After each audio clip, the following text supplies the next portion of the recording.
국가정보자원관리원 화재 사고 책임을 놓고 정치권의 내탓 공방이 이어지고 있습니다. 민주당은 지난 정권의 직무유기 탓이라고 비판을 했고 국민의힘은 현 정부의 무능이 불러온 인재라고 지적했는데요. 네, 관련 내용 포함한 정치권 이슈들 강성필 더불어민주당 부대변인, 윤주진 국민의힘 미디어특위 위원과 자세히 짚어보겠습니다. 안녕하세요. 안녕하세요. 예. 자, 먼저 주말 사이 큰 이슈가 된 국정자원 화재 얘기부터 좀 해보겠습니다. 정부가 안간힘을 좀 쓰고는 있습니다만 여전히 많은 서비스가 정상적으로 작동되지 않기 때문에 시민 불편이 이어지고 있는 상황인데요. 정치권도 이제 여야 할 거 없이 좀 지혜를 모아야 할 사안 같은데, 강 대변인님. 네. 사고에 대해서 좀 내탁 공방을 벌이고 있는 것 같아요. 근데 이게 시간 순으로 좀 흘러가 보면 2022년 10월에 예. 아마 이제 온 국민을 불편하게 했던 이 카카오톡 목통 사태가 있었어요. 근데 이제 그 이후에 정부가 기업들에게 너희들 이중화를 시켜놔라. 이게 어떤 일이 발생할지 모르는데 그때마다 이렇게 목통이 되면 어떻게 하겠느냐라는 예. 식으로 이제 엄포를 놓았죠. 그래서 기업들은 이중화 작업을 많이 했습니다. 예. 그런데 이제 정작 우리 정부는 이중화를 못한 거예요. 그러면 이중화라는 게 뭐냐? 사실 지금 하나의 데이터가 있잖아요. 그럼 데이터가 하나의 서버에 있는데 이 서버가 고장나거나 바이러스에 침투가 되게 되면 이게 망가지는 거잖아요. 그럴 때를 대비해서 2개, 3개로 이렇게 여유분을 놔두는 거죠. 그러면 하나가 고장났을 때 다른 하나라든지 이렇게 백업본을 가지고 사용할 수가 있는 겁니다. 예. 근데 이제 정부의 정보가 축적이 되면서 여기에 대해 또 새로운 고민들이 생긴 거예요. 그러면 서버를 백업본을 두는 것도 중요하지만 이것이 어떤 물리적인 화재라든지 이런 사고가 났을 때 어떻게 할 것이냐. 그래서 대전에 정보자원관리원도 있지만 이걸 광주, 대구 이렇게 분산을 해놓은 겁니다. 예. 그래서 대전에서 사고가 나면 광주나 대구에서 이 업무를 계속해서 차질 없이 이어갈 수 있는 그런 이제 방법이 요구가 된 것이죠. 예. 그리고 이제 거기서 더 나아가면 이제 클라우드 서비스, 국민 여러분도 잘 아실 겁니다. 이게 꼭 그 물리적으로 그 장소에 있지 않아도 아이디와 비밀번호를 알고 외부에서 접속을 해서 업무를 볼 수 있는 이런 시스템이 이제 구비가 돼야 되는데 예. 이게 제대로 되지 않은 거예요. 그러면 2022년에 카카오톡 목통 사태가 있었고 23년에 당시 윤석열 정부가 이 사태에 대해서 디지털 정부 플랫폼 사업을 하겠다라고 했어요. 그런데 당시에 긴축 재정이라는 이 윤석열 정부의 어떤 기조 때문에 예산을 제대로 투입을 하지 못한 겁니다. 그래서 R&D 사업도 예산이 삭감됐던 것처럼 이렇게 우선순위에서 밀려나간 거예요. 그러다 보니까 23년에 예산을 못 세웠기 때문에 24년에도 안 됐고 24년에도 예산을 안 세웠기 때문에 올해 25년에도 이게 되지 않고 있는 거거든요. 예. 그래서 이 부분에 있어서는 어쨌든 지금 현재 정부를 운영하고 있는 이재명 대통령께서 처음으로 사과를 하셨습니다. 국민들에게. 하지만 국민들도 이 과정이 어떻게 벌어졌는지에 대해서는 시간 순으로 좀 구분을 해서 책임 소재를 가릴 필요가 있다. 이렇게 보여집니다. 네, 민주당은 일단 저희가 앞서 보도해드린 대로 전임 정부에 대해서 화살을 돌리고 있는 상황인데 국민의힘은 이제 국가의 관리가 좀 허술했다 이렇게 주장하는 것 같아요. 그러니까 이게 단순히 어떤 특정 정권 거기서 하지 않은 일이기 때문에 이런 일이 발생했다라는 프레임보다는 예. 실은 이 어떤 아까 말씀하신 이중화 작업이라든지 서버 백업이라든지 또 화재에 대비한 어떤 여러 가지 사전 훈련이라든지 이러한 것들의 중요성을 사실 우리 사회가 시스템적으로 좀 대비하지 못했던 측면이 있는 것이고 이것은 따지고 본다면 사실은 윤석열 정부 전에 있었던 문재인 정부는 또 그렇다면 무관하겠습니까? 사실 우리가 전체정부를 운영한 지는 꽤 오랜 시간이 지났기 때문에 이것은 어떤 특정 정권의 책임이다 이렇게 말하는 것은 좀 무리한 프레임이라고 생각이 듭니다. 예. 다만 이제 왜 그 윤호중 장관에 대한 경질 등의 이야기가 나오는 것이냐 하면은 그것은 이제 지난 2023년 바로 행정망 먹통 사태 때 비슷한 일이 있었는데 그때 이제 민주당에서 당시 이상민 행안부 장관의 경질과 그다음에 대통령의 사과를 요구하고 나섰었죠. 그러니까 지금 국민의힘이 던지고 싶은 메시지는 이게 지금 이재명 정부 책임이다. 행안부 장관 당장 물러나라 이것이 아니라 이렇게 국가적인 어떤 어려운 일이 발생할 때마다 야당으로서 정쟁화하고 이 정권의 장관부터 경질해라라고 하는 그런 정치 공세를 해왔던 민주당이 정작 본인들이 정권을 잡았을 때 이런 어려운 일이 터졌을 때 마찬가지 아니겠느냐. 그러니까 그 당시에 민주당에 대한 경종을 울리는 저는 그 정도의 반성하자. 자성하자 이런 목소리로 보이고요. 국민의힘이 당연히 이러한 문제를 앞으로 개선해 나가는 데는 서로 함께 힘을 합쳐야 되는 것이고 저는 사실 이러한 부분은 어떤 정치적 문제가 아니라 이거는 관료 시스템에서 반복되는 어떤 패턴이라고 보입니다. 그러니까 이렇게 중요한 예산들을 확보해야 되는데도 불구하고 사실은 부처 이기주의라든지 아니면 정치권 내에서의 어떤 정치적 논리라든지 그리고 지금 이번에 보십시오. 많은 국민들께서 아니 13조 원이나 민생 소비 쿠폰을 뿌릴 돈은 있으면서 이런 것들을 하나 해결할 돈은 없었느냐. 즉 이게 정치권에서 자꾸 포퓰리즘적으로 예산이 우선순위가 너무 국민들에게 보여주기식 인기 영합주의적으로만 흘러간다는 것이죠. 그래서 앞으로는 좀 이렇게 정말로 투입해야 될 예산들은 정치적 논리가 아니라 과학과 행정의 논리를 갖고 확보할 수 있는 그런 구조를 이재명 정부가 좀 만드는 것이 급선무가 아닐까 생각이 듭니다. 네. 근데 이제 우리 윤주진 위원께서 말씀하셨던 것처럼 정말로 대통령 사과해라. 그리고 윤호준 장관 경질해라. 이런 게 아니라고 하면 정말 다행입니다. 근데 제가 앞서 말씀드렸듯이 대통령께서는 이미 사과를 하셨어요. 그러면 이제 윤호중 장관에 대한 경질을 하냐 마느냐 이 문제가 남은 건데 네. 사실 이 정부의 문서를 이 PDF화해서 디지털화 시키고 난 게 2000년대예요. 그리고 디지털화가 끝나고 나면 이걸 전산화라고 해가지고 이것을 검색을 할 수가 있고 또 일부 자료를 민간에게도 개방을 해서 같이 쓸 수 있는 이런 전산화 작업을 한 게 문재인 전 대통령 당시예요. 그리고 나서 이제 코로나를 거치면서 우리가 제가 앞서 말씀드렸듯이 클라우드 시스템으로 가야 되고 분산 어떤 그 보관을 해야 된다라는 것이 이제 시대적인 요구인데 이게 이제 제대로 되지 않는 게 윤석열 정부 때 긴축 재정 때문에 그런 건데 그럼에도 불구하고 자꾸 민생 그 회복 예산은 했으면서 왜 안 했냐. 근데 민생 회복 지원금 같은 경우는 추가 경정이에요. 그러니까 25년도에 대통령이 되고 나서 추가 경정을 통해서 예산을 한 거고 지금 이렇게 행안부에서 디지털 플랫폼 정부 구축 사업을 하는 거는 24년도 작년에 정부가 예산을 편성을 해야지 국회를 통과해서 올해 집행이 되는 거였다는 것을 저희가 이제 말씀드리는 거고 어쨌든 국민의힘에서 다 같이 잘해보자. 뭐 윤호중 장관 지금 경질하는 거 아니다라고 말씀하신다면 정말 다행이다. 사실 국민들도 그렇잖아요. 대통령이 지금 취임한 지 100일이 좀 넘었고 윤호중 행안부 장관이 취임한 지 60일이 이제 좀 넘었는데 일하는 사람들 뭐 갑자기 뭐 경질해라라고 하면 사실 국민들이 보기에도 앞뒤가 맞지 않다라고 생각을 할 것 같아요. 그런데 말씀하셨던 것처럼 윤호중 장관을 경질하라는 뜻은 아니라고 하신다면 저희도 같이 머리를 맞대고 예산을 세워가지고 이 재난을 빨리 극복할 수 있도록 해야 될 것 같습니다. 예. 그런데 또 민주당 그 전현희 최고위원은 이 윤호중 행안부 장관 경질해야 된다는 이 주장에 대해서 화학고를 방치한 정당이 불 끄는 소방수를 끌어내리겠다는 격이다. 이렇게 또 비판을 하기도 했는데 이 주장에 대해서는 어떤 입장이세요? 그 이재명 정부가 출범한 지 100일이 넘었습니다. 그렇다면 이 화약고의 방치의 책임이 과연 국민의힘에 있는 것인가? 아니면 현 정부에 있는 것이는 당연히 우리가 물어볼 수밖에 없는 것이고요. 사실은 또 이제 이재명 정부가 천명하고 있는 중대재해처벌법에 대한 어떤 논리를 만약에 이 정부에 적용한다면 윤호중 장관의 경질이 불가피하다라는 결과로 이어질 수밖에 없는 거예요. 자, 왜 그러냐면은 이재명 대통령께서 기업에서 일어나는 산재 사고 있을 때마다 이거는 뭐 미필적 고의에 의한 살인이다. 주가가 폭락해야 된다. 그러면서 기업의 최고 경영자와 사업주에게 책임을 묻는 이 중대재해처벌법을 더욱더 강하게 적용하겠다라는 기조를 계속 밝혀왔죠. 근데 그런 식의 논리라면 사실 이번 사태의 책임도 1차적으로는 당연히 주무부처인 행안부 장관의 책임을 물을 수밖에 없는 겁니다. 그게 도의적 책임이든 법적 책임이든 떠나서 최고의 수장이라고 할 수 있는 부처의 수장으로서는 당연히 이 엄청난 국민적 재난 사태에 대해서 책임을 져야 되는 것이죠. 과거에 이상민 장관에 대해서도 이태원 참사 사건 역시나 우리나라에서 반복되고 누적되었던 구조적인 문제인데요. 그것에 대해서 도의적으로라도 책임을 지고 사퇴해야 된다는 것이 민주당이었습니다. 그렇다면 마찬가지라면은 당연히 윤호중 장관에 대해서도 거취를 고민해야 될 것이고요. 나아가서 이것은 역시나 대통령, 국정 최고 책임자인 대통령에게도 그 책임을 묻지 않을 수 없는 이것이 바로 저는 이재명 정권식의 논리라고 생각을 하거든요. 그러한 말씀들을 국민의힘이 좀 국민들께 전하는 것이다 이렇게 보여야 될 것 같습니다. 뭔가 좀 더 책임에 대한 강조를 하는 것 같아요. 근데 이제 책임 얘기하면 이 정부 말고 윤석열 정부에서 이상민 행안부 장관 이태원 참사가 있었어요. 책임졌습니까? 누가 책임졌습니까? 대통령 추모식도 안 갔어요.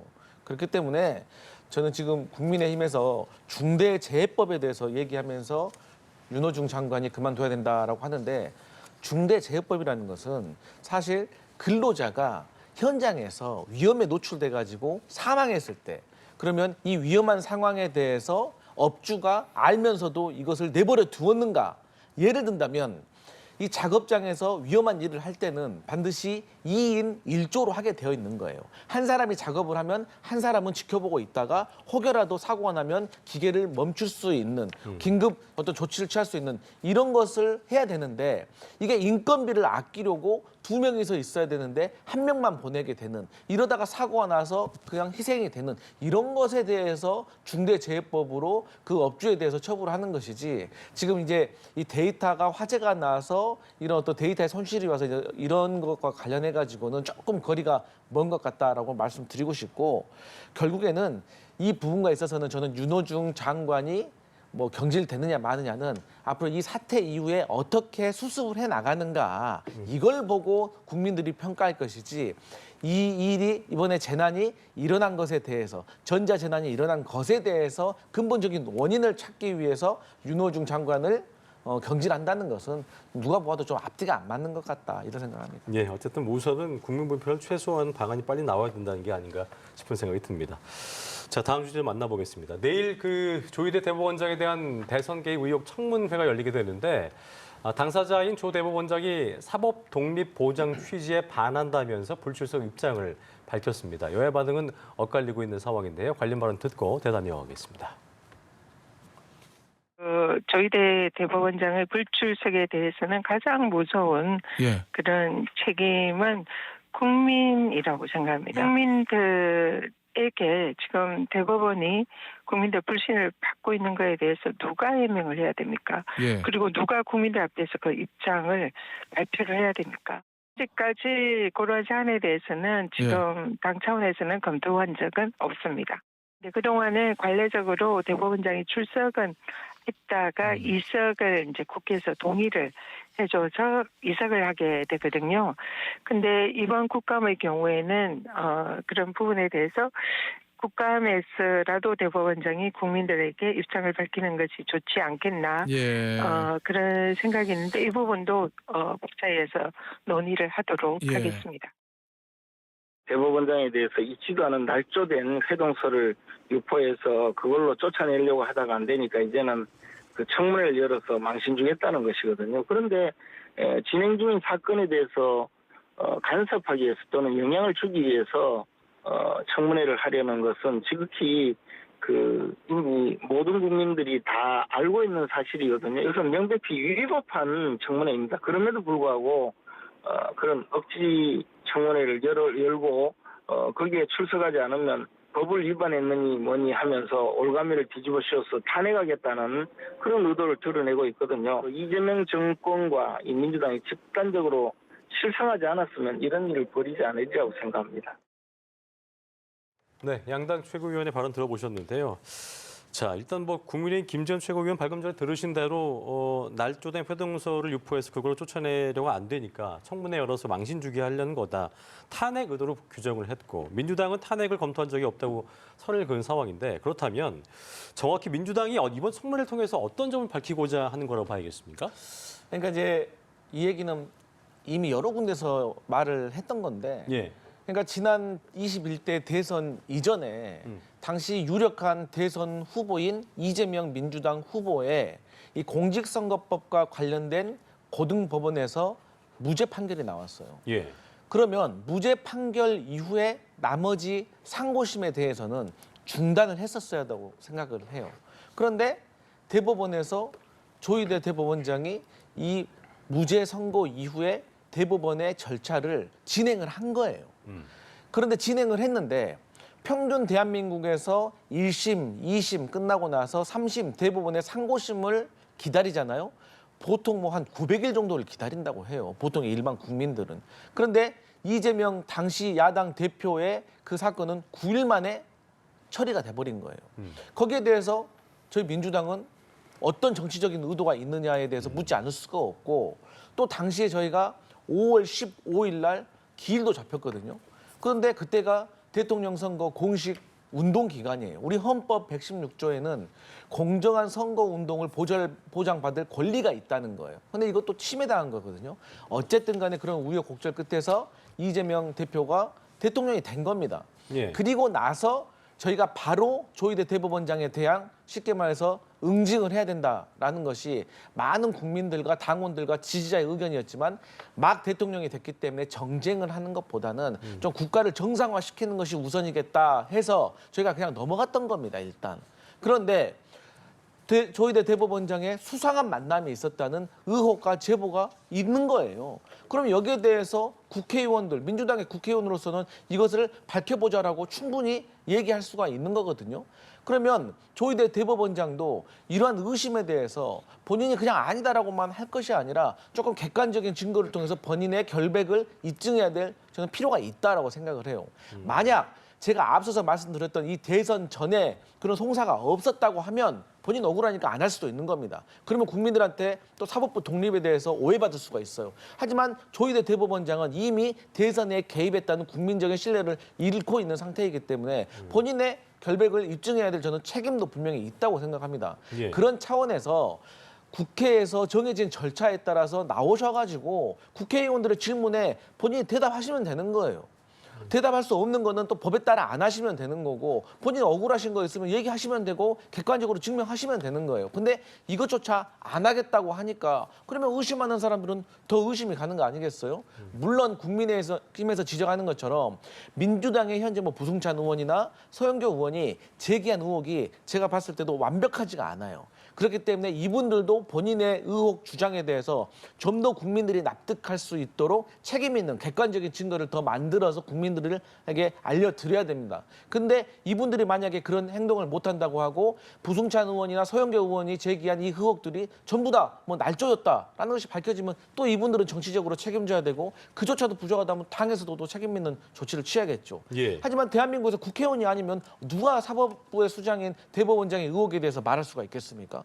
그래서 저희 민주당은 없는 법 지어내서 하는 게 아니라 국회 절차가 있기 때문에 그 절차를 통해서 청문회를 통해서 조희대 대법원장을 모셔서 저희가 궁금한 점을 국민을 대신해서 묻겠다는 거다. 이런 말씀 드립니다. 네, 모신다는 표현을 하셨는데 대선 전 석연치 않은 송사에 대한 어떤 해명? 아까 전현희 위원도 보니까 대법원이 국민들 불신받고 있는 것에 대한 해명을 누가 해야 되냐 이 얘기를 했었는데 국민의 입장 들어볼까요?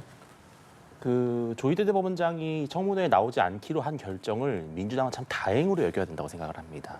만약에 조희대 대법원장이 나왔으면요. 민주당은 판판이 깨졌을 겁니다. 논리적으로, 법리적으로 아마 한마디도 못하고 망신만 당했을 거라고 봅니다. 조희대 대법원장이 민주당 살려줬다. 저는 이렇게 생각하고요. 법에 맞지 않습니다. 왜냐하면 지금 조희대 대법원장이 했던 그 유죄 파기환송 판결이 대선에 개입하는 판결이었다. 그래서 그것을 규명하겠다라는 것이거든요. 자, 우리 국회법과 국회 증감법에 따르면은 현재 진행되고 있는 재판에 대해서는 그 누구도 답변하지 않을 권리가 있습니다. 답변해서도 안 되는 겁니다. 예. 자, 지금 이재명 대통령 재판은 진행 중입니다. 중단되었을 뿐이지 끝난 것이 아닙니다. 언제 재판정이 다시 열려서 유죄를 확정할지 모르는 상황입니다. 즉, 지금 대법심만 끝난 것이지 파기환송심, 최종심이 남아있기 때문에 조희대 대법원장 역시 그 법관으로서 해당 판결에 대한 어떤 정치적 공세에 대해서 당연히 함구해야 됩니다. 그래서 안 나가는 것이 법에 맞는 것이다라는 말씀을 드리고요. 예. 그 당시에 대법원이 전원 합의체 판결을 잡았다라고 했을 때 얼마나 민주당이 쌍수 들고 환영했습니까? 드디어 대법원이 이재명 당대표에 대한, 이재명 후보에 대한 사법 리스크를 없애주는구나, 해소시켜주는구나. 당연히 무죄가 나올 것이라고 확신했습니다. 자, 만약에 무죄가 나왔다면 지금 이렇게 대선 개입 청문회 하겠습니까? 안 하겠죠. 조희대 대법원장을 영웅으로 만들었겠죠. 그런데 그 당시에 원하는 판결이 나오지 않았기 때문에 이렇게 정치적 보복을 하고 있는 겁니다. 저는 조희대 대법원장이 나가서는 안 된다고 생각하는 것이 만약에 본인이 내린 판결 때문에 법관이 국회에 끌려가서 호통당하고 야단 맞는다. 자, 대한민국 판사들이 어떻게 용기를 갖고 양심과 법리에 따라서 판결하겠습니까? 그러니까 조희대 대법원장 개인의 문제가 아니라 이거는 사법부의 대문입니다. 대문을 열어줘서 안 된다. 저는 조희대 대법원장이 출석하지 않는 것이 법리에도 맞고 원칙에도 맞고 또 아까도 말씀드렸지만 민주당에게도 좋은 일이라고 생각을 합니다. 법리 원칙 맞고 나오지 않은 게 다행이다. 입장이었습니다. 이제 국민의힘에서 저희 이제 민주당의 법사위원회에서 조희대 대법원장 청문회를 하는 이유에 대해서 조금 오해를 하신 것 같아요. 제가 좀 제대로 설명을 드릴게요. 저희는 지금 조희대 대법원장이 뭐 대법원에서 뭐 파기환송, 유죄 취지로 한 것에 대해서 그 결과에 대해서 지금 지적하려고 하는 게 아니에요. 제가 앞서도 말씀드렸지만 대법원에서 지금 상고심으로 올라온 이 재판과 관련해 가지고 어떤 절차에 의해서 어떻게 재판을 해 나가고 있는가에 대한 이 상황을 점검을 하고 싶은 거예요. 제가 다시 말씀드리면 일반인들이 1심, 2심 끝나고 나서 3심 대법원 상고심을 치르잖아요. 그러면 시간이 뭐 1년 넘게 걸린다는 거 아니겠습니까? 그러면은 이렇게 1년이 넘게 걸리는 평소에 어떤 재판 속도가 있는데 이재명 당시 야당 대표의 이 재판 속도는 9일 만에 끝나버렸다는 거 아니에요. 그런데 그러면 소부에 이게 배당이 됐다가 소부에서 바로 전원 합의체로 가는데 그리고 나서 또 이틀 만에 또 결정을 내렸다는 거 아니에요. 그러면 이재명 당시 야당 대표의 공직선거법과 관련된 이 자료가 6만 페이지예요. 6만 페이지는 인간의 능력으로 물리적으로 이틀 만에 자료를 검토할 수가 없어요. 그렇기 때문에 당시에도 야당의 의원들이 대법관들이 그 자료를 봤다는 그 로그인 기록을 한번 보자는 거 아니겠습니까? 근데 지금까지도 그 로그인 자료에 대해서 내지 않고 있어요. 그러면서 꼭 자료를 보지 않아도 된다. 왜? 1심과 2심은 사실심이지만 3심은 법률심이니까 안 된다라는데 아니 그러면 뭐 3심에서는 자료 안 보고 해도 된다는 겁니까? 아니 1심부터 3심제까지 가지고 있는 이유는 같은 사건에 대해서 서로 다른 재판부가 판단을 받아보자는 게 취지예요. 3심제에. 그렇기 때문에 그 어떤 재판부도 자료를 충실히 보고 판단을 해야 되고 그게 한 사람의 운명이 달린 인생이 달린 대한민국의 명운이 달린 이 법에 대한 선고예요. 근데 여기에 대해서 제대로 안 했다는 것이 저희의 주장이기 때문에 정말 어떤 절차에 의해서 했겠는지 저희가 이것을 절차를 따져보겠다는 거지 뭐 판결 결과가 우리한테 맞네, 마음에 드네, 안 드네 이런 게 아니라는 거예요. 그러니까 대한민국 국민들도 어떻게 생각하겠어요? 그러면 저 사람들 내 의견을 무시하고 내 사건 자료도 제대로 안 보고 지금까지 계속 대법원에서 대법관들이 판결을 내렸네? 아니 본인들 그런 사건이라면 납득하겠습니까? 그렇기 때문에 저희가 이 절차에 대해서 한번 살펴보겠다는 거지 저희가 뭐 지난날에 대법원의 결정에 대해서 저희가 들여보겠다는 것은 우리 윤주진 의원께서 말씀하셨던 것처럼 법 취지하고 맞지 않다. 이런 말씀 드립니다. 그 소부사 과정에 대한 그 좀 석연찮음을 얘기하셨거든요. 그 부분에 대한 입장은 어떻게 좀 아니 왜 그러면 그 당시에 왜 대법원이 판결 내린다고 했을 때 쌍수 들고 환영했냐 이겁니다. 유죄가 나오든 무죄가 나오든 이렇게 하면 안 된다라고 했었어야죠. 그리고 무죄가 나올 걸 확신했기 때문에 환영을 했는데 유죄가 나오니까 이제 와서 이게 졸속이었다라고 나중에 핑계거리를 만드는 것이죠. 만약에 조희대 대법원장이 그 당시 전원합의체 판결에서 무죄 나왔다면 지금 이 청문회 하겠습니까? 솔직히 안 했겠죠. 자 그리고 대법심에 대해서 조금 오해가 있으신데 많은 변호인들이 6만 페이지 이 프레임에 갇히면 안 된다고 하는 겁니다. 왜냐하면 그중에 대부분은요 아주 그냥 담백한 사실관계들의 연속입니다. 자 그러한 자료들은 이미 1심과 2심에서 다 한 번씩 판단이 된 것들입니다. 중요한 것은 대법관들이 봤을 때 2심 재판에서 법률에 대한 오해가 없었는지 법리를 잘못 작용한 것은 아닌지를 판단하는 것이고요. 대법관들은 각자 엄청나게 많은 인프라를 갖고 있습니다. 그 재판 연구관들은요, 대한민국 사법부 최고의 엘리트들입니다. 그들이 함께 집단지성으로 판단하는 겁니다. 사실은요, 강성필 부대변인 말씀대로면은 대법원은 그냥 아예 없어져야 됩니다. 왜? 모든 대법심 판결들을 그렇게 해왔습니다. 재판 연구관들이 자료 검토하고요. 모든 사실관계를 들여다보지 않고 중요한 사실관계와 핵심 법리만 살피고 그렇게 전원합의체 판결을 계속 하는 겁니다. 대법관들은. 그렇기 때문에 이것은 전혀 이상할 것이 아니고요. 특히 이 이재명 당 대통령의 공직선거법 사건은 사실 너무나 간단한 사건입니다. 그렇기 때문에 더더욱 빠르게 판단할 수 있었던 것이고 다시 한번 말씀드리지만 무죄가 나왔더라면 이런 청문회는 없었을 것이다. 이런 말씀 좀 강조드리고 싶습니다. 제가 짧게 반론 드리면 그러면 도대체 중요한지 아닌지는 어떻게 판단하는 거예요? 그냥 보면 알아요?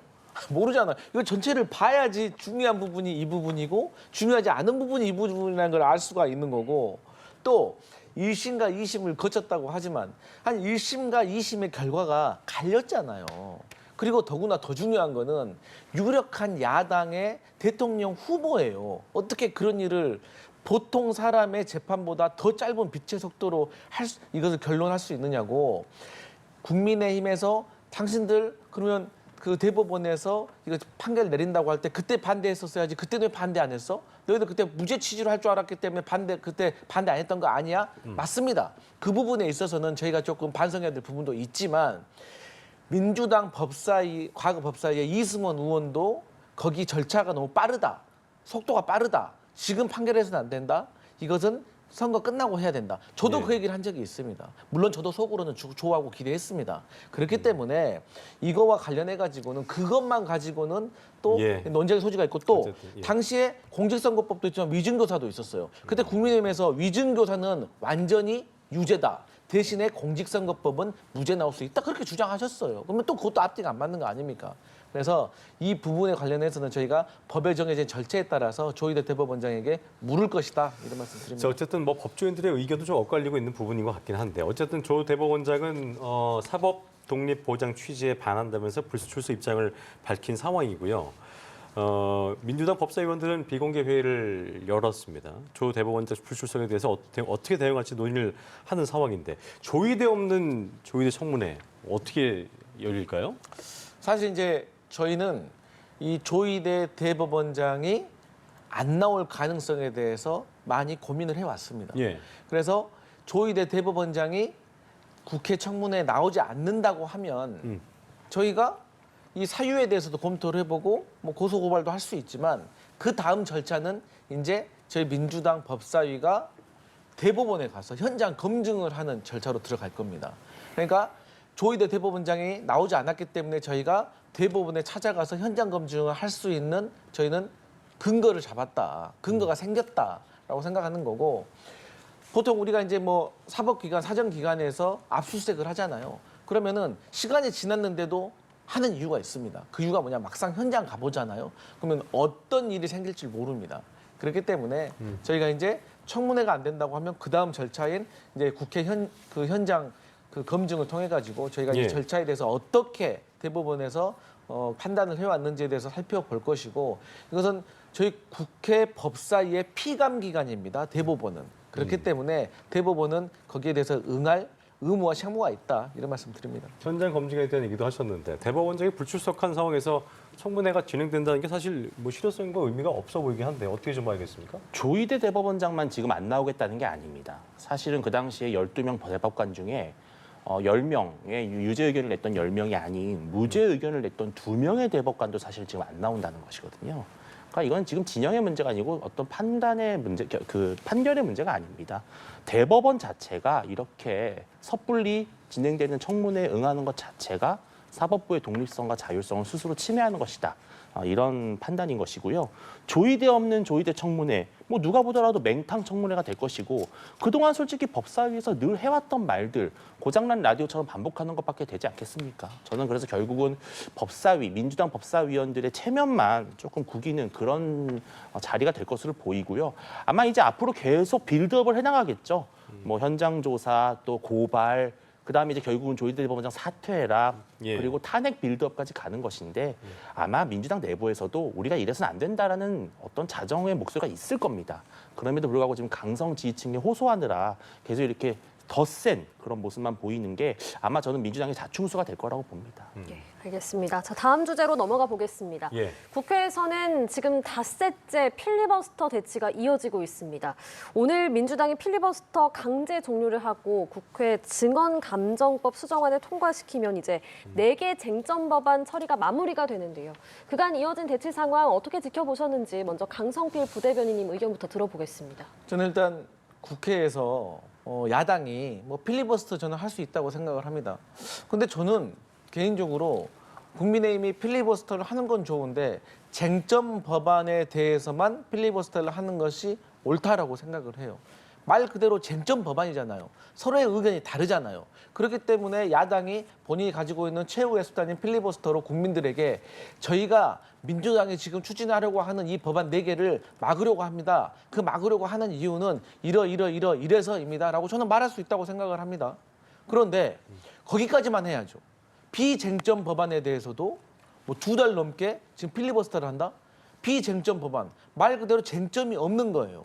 국민의힘과 민주당, 여당과 야당이 서로 합의를 한 거예요. 이 법안은 통과되어야 한다.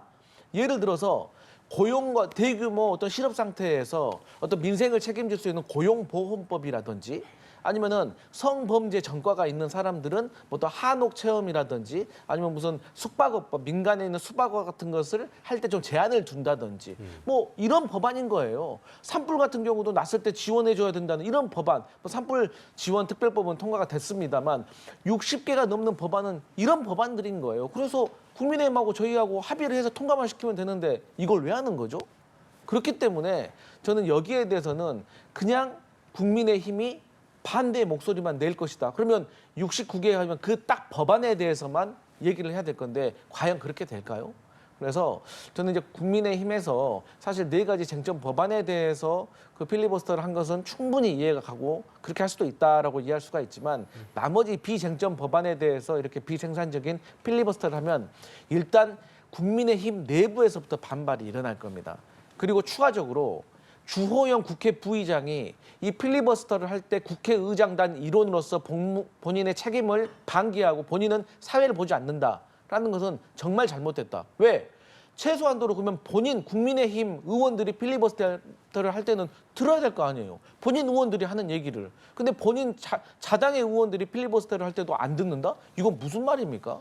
저는 국민들이 평가할 거라고 생각합니다. 예, 국민의힘은 그 60여 개 비쟁점 법안에 대해서도 필리버스터 하는 겁니까? 지금 현재 명확하게 입장이 정해진 것 같지는 않습니다. 예. 다만 상당히 좀 적극적으로 검토하는 것은 분명한 사실인 것 같은데 저는 국민들께 이제 말씀드리고 싶은 것이 그만큼 절박하다라는 겁니다. 물론 비쟁점 법안 중에 중요한 법들, 시급한 법도 있겠습니다만 실은 그보다 더 근본적으로 대한민국의 지금 근간이 흔들리고 있다. 그리고 이 현재 지금 검찰청 해체 문제, 지금 이재명 정권이랑 민주당도 후폭풍에 시달리고 있어요. 검사들이 줄사표를 내고 있습니다. 법조계의 우려가 빗발치고 있습니다.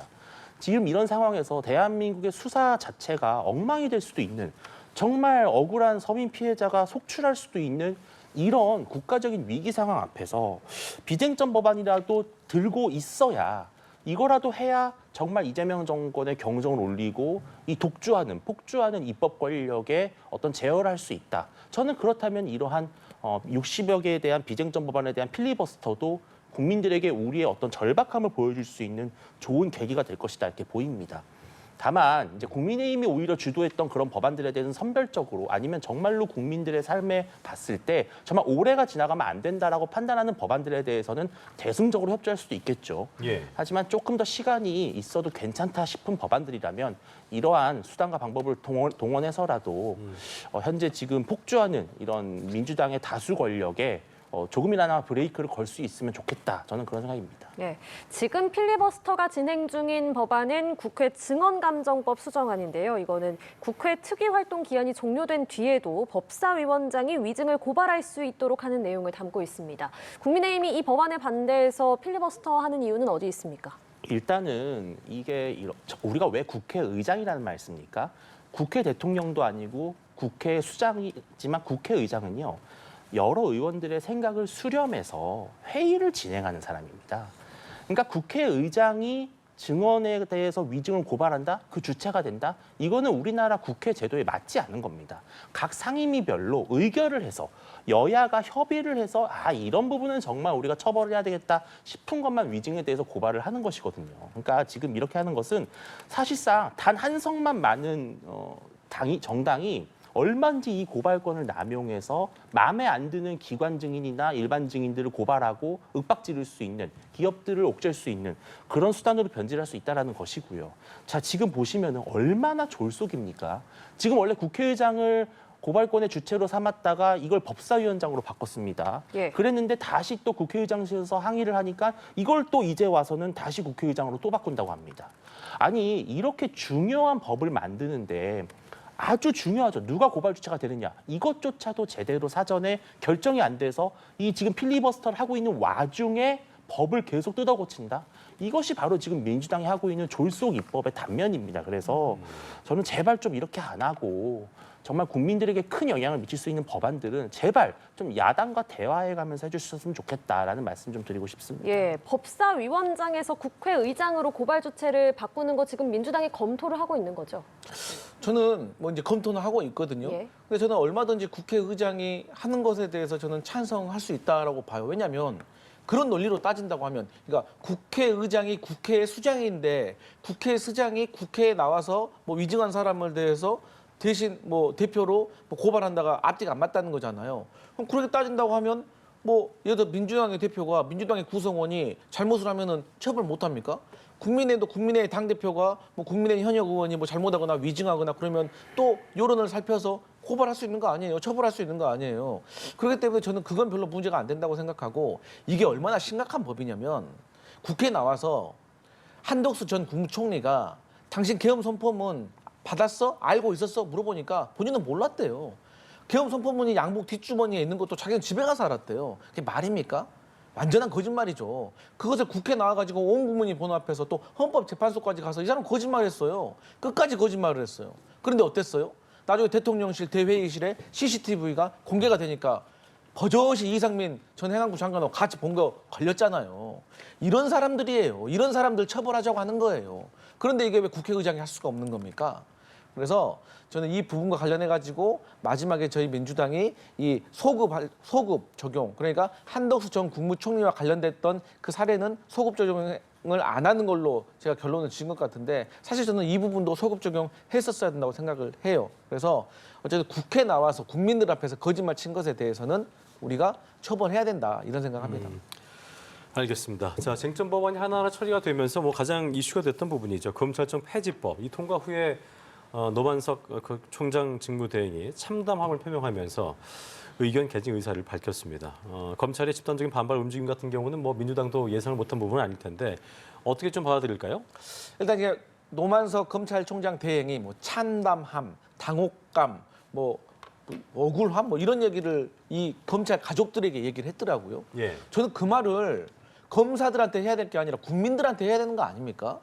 아니, 지난 몇십 년 동안 우리 국민들이 검찰이 스스로 자정작용을 할 수 있도록 얼마나 많은 시간을 줬어요. 그런데 대표적으로 지난 윤석열 정부 3년 동안 김건희 씨와 관련된 것만 보더라도 아니 주식으로, 주가 조작으로 한 20억 벌었는데 이게 전문가가 아니래요. 그래가지고 기소도 안 하고, 그러니까 재판도 안 받고, 그러니까 벌도 안 받고, 이런 상황 아닙니까? 명부백 받았는데 청탁을 하려고 했던 사람이 저 청탁했는데요라고 해도 당신 청탁한 거 아니야 라고 해가지고 무혐의 처벌을 해버린 거 아니겠어요? 그러니까 이런 사례가 한두 건이 아닌 거예요. 그래서 물론 묵묵히 국가와 국민을 위해 봉사하고 있는 검사들로서는 상당히 억울할 수도 있지만 시대의 요구가, 시대의 흐름이 검찰을 폐지해야 된다, 검찰의 수사 기소를 분리해야 된다라는 것이 저는 시대의 흐름이라고 보고 있기 때문에 예. 이 부분에 있어서는 이제 통과가 된 겁니다. 이제 끝난 거예요.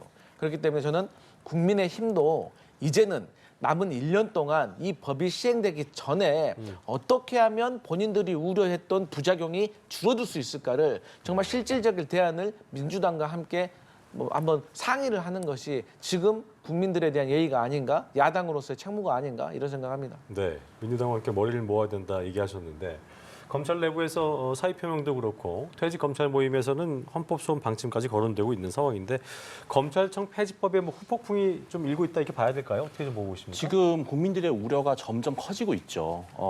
그리고 헌법상 우리는 검찰총장이라고 하는 직함이 아예 못 박혀 있습니다. 그렇기 때문에 검찰을 없애는 것은 헌법을 어기는 것이다 라고 하는 주장이 당연히 나올 수밖에 없고, 이 부분은 좀 헌재에서 치열하게 다퉈질 것으로 보입니다. 예. 지금 왜 검찰을 없애는 겁니까? 지금 민주당 정권이 정치 검찰에 대한 우려 때문이 아니겠습니까? 그러니까 이제 그동안 검찰들이 해야 될 수사 제대로 안 하고 또 덮어주고 과잉 수사하고 뭐 이런 거에 대해서 문제 제기하는 거죠. 자, 그런데 지금 검찰청을 해체하고 수사만 하는 중수청, 그다음에 기소만 하는 공소청을 만들겠다고 합니다. 공소청장과 중수청장은 누가 임명합니까? 대통령이 임명합니다. 자, 그러면은 대통령이 검찰총장을 임명하는 것과 대통령이 중수청장, 공소청장 임명하는 거랑 무슨 차이가 있습니까? 이 정치검찰이 나타난 이유는 바로 이런 거잖아요. 권력의 상층부의 눈치를 보느라 검찰이 알아서 기고 정치 보복을 했다라는 건데, 자 그러면 대통령이 임명하고 대통령이 임명하는 장관이 주무부처인 중수청과 공수청은 대통령 눈치 안 보겠습니까? 민주당 정권 눈치 안 보겠습니까? 그러니까 이거는 결국은 문제의 본질을 해결하는 사안이 아닌 것이죠. 그러니까 똑같은 문제가 반복될 것이고, 이미 지금 수많은 일선의 검사들과 수사관들이 이렇게 되면 정말 지능범죄 못 막고 애꿎은 피해자만 늘어난다라고 경고하고 있습니다. 이 목소리를 이재명 대통령이 좀 들으시고 최후의 보루인 거부권을 행사하셔야 된다. 저는 그렇게 생각합니다. 근데 이제 자유한국당 시절에 6년 전에 자유한국당 당시 원내대표였던 나경원 대표가 이 국가수사청 신설 토론회에서 검찰의 수사와 기소는 분리해야 된다고 하셨어요. 또 최근에도 패스트트랙으로 검찰에게 2년 구형을 받으시고 나니까 정치적인 검사의 기소였다, 부당하다라고 얘기하셨거든요. 앞뒤가 안 맞잖아요.